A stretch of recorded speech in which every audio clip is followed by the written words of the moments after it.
Welcome back to Newsmakers. I'm Mike Briggs, and we come to you every week at this time and talk to people making the news. There's so much news going on. We got the governor, Newsom, there. He's facing recall. We have 10 or 12 candidates running to replace him in case he gets recalled.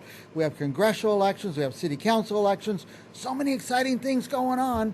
But one of the most exciting is in the 16th congressional district, because a newcomer, Republican, David Giglio, is going to challenge longtime Congressman Jim Costa.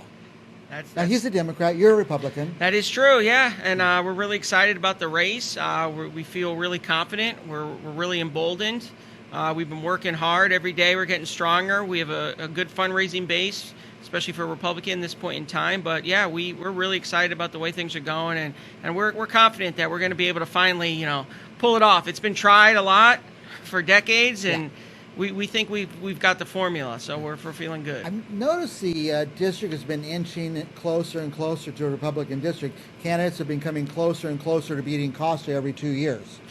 Yeah, well, it's been varying. Johnny Teixeira back in 2014 is the best example. He won on election night, and he was out in Washington for about 3 weeks. They were about to swear him in, and then provisional ballots rolled in, and the votes just showed up. Yeah, it's convenient how that happens. Get enough to, so we, on paper the district looks like a Democratic district. It's, Cook Political Report has it as a D+9, but we have data and we have studied it, and we have, gauged the, the district out, and we feel that it's not a D+9 in reality. It's actually far closer and far more winnable than people think.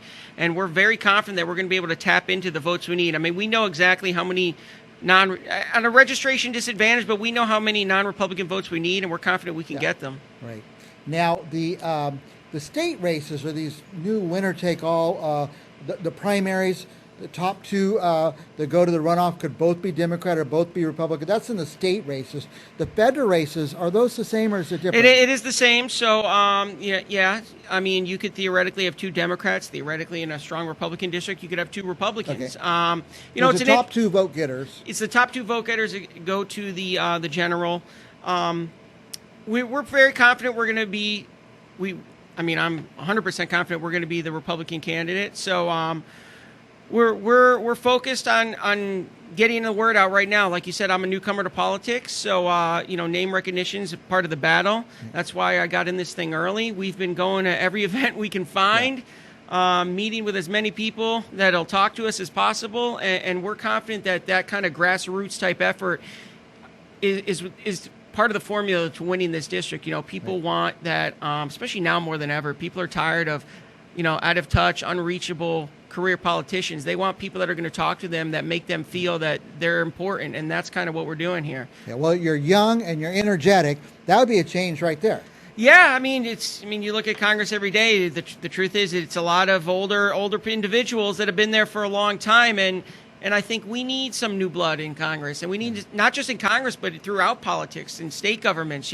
It's time for people to start to stand up and really get involved, and that's kind of what motivated me. Somebody had asked me once, "Hey, why do you want to be a politician?" And I said, "Well, I'm not doing this because I want to be a politician. I'm doing this because we need to help the people out in the Valley." I think it's no surprise to everybody that farming is a big part of this community.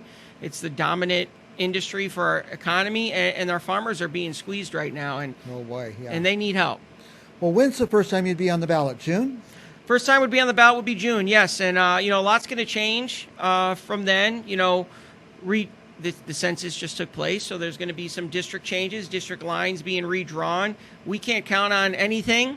You hear some rumblings, this and that, but we're playing it like the district's going to look the same, even though it probably won't, because we probably won't know up until February. So we're playing it as a D+9 hard district and working our butts off. Yeah, good. Now, contrast yourself policy-wise with Costa.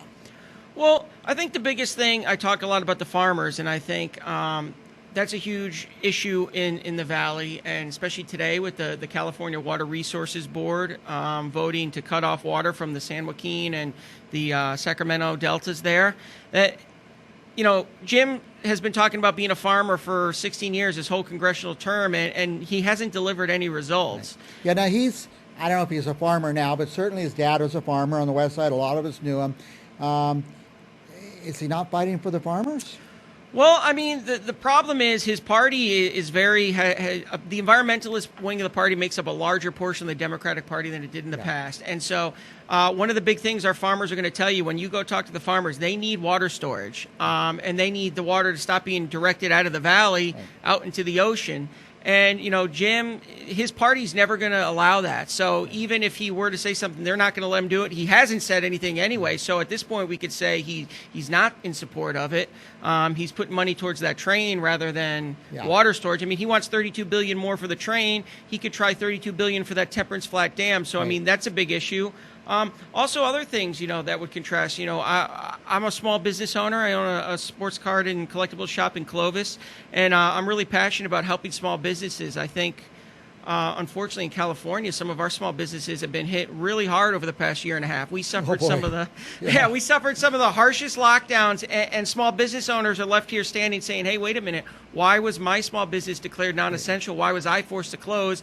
But Walmart and these mega corporations weren't, and so I'm here to try and protect our small business owners, protect our jobs in those areas, and also give people more of their money back. I mean, we pay the highest tax burden in the country here in California. And now if you're going to top it on to new federal tax mandates, it's hurting us. And people deserve to keep more of their money. And I think the federal government gets more than enough money to fund the necessary programs. We have to cut the wasteful spending, Congress is acting like a kid with its mother's credit card right now, and giving them more and more of our money isn't going to solve the issue. They need to learn how to spend the money on the things that matter. Yeah.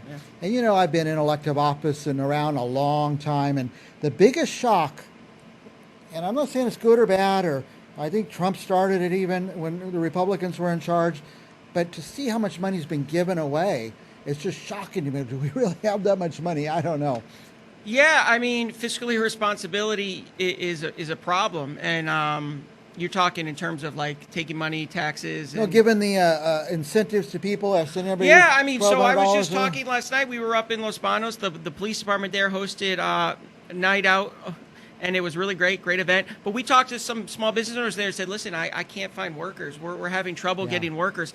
And you can see California is lagging behind the rest of the nation in unemployment still. We still have one of the highest unemployment rates, and a lot of it has to do with money being just dished out. I mean, we need to incentivize people to work. And, I've gone to numerous restaurants, and they said, the place was packed, and we were up at one of them a couple of weeks ago. We had a meeting, and the server was like, I'm sorry that it took so long to get seated, but there's only two of us here, and the place was packed. Wow. So, I mean, we don't want to create dependency. I don't want anyone to suffer. Nobody wants anyone to be poor. I want to give people the tools and the resources so they can achieve greatness on their own. I think that's what makes the American dream thing.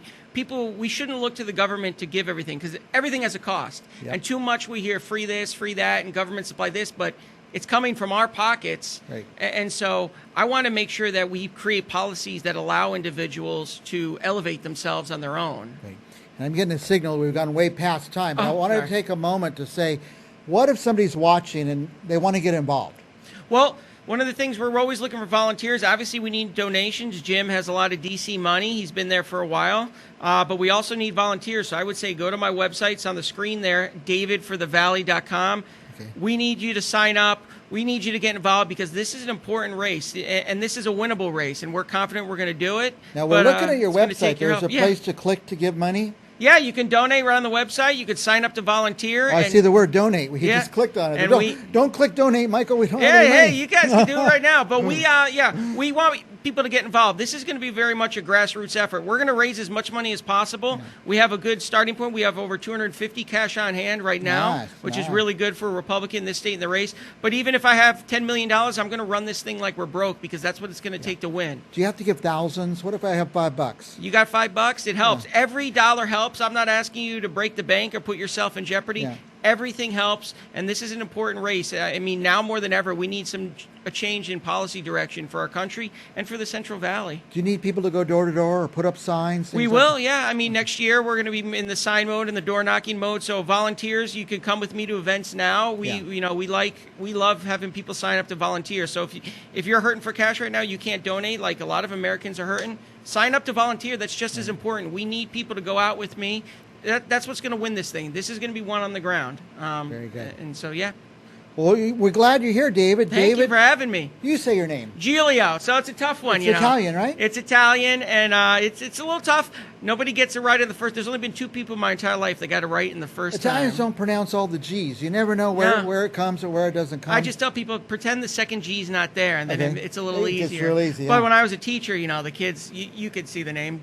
Giglio, the kids like to have fun with it, and I played college baseball, so nothing bothers me anymore, but it's Giglio. And where you go to college, by the way? University of Scranton in Pennsylvania. Nice. Now, we don't take sides here. We don't endorse candidates. The other side's welcome to come.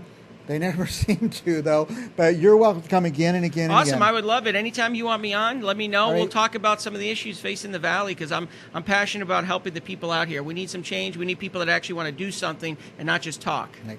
And it's David Giglio, running for Congress, District 16. Just go to davidforthevalley.com. You'll find all the information there. If you don't write that down, you forget, you want to find it later, call me here at Central Valley Talk. I'll keep the information right on my desk by my phone. Next time I won't wear a green shirt there you either. go. So, thanks. All right, we'll be back with more Newsmakers right after this.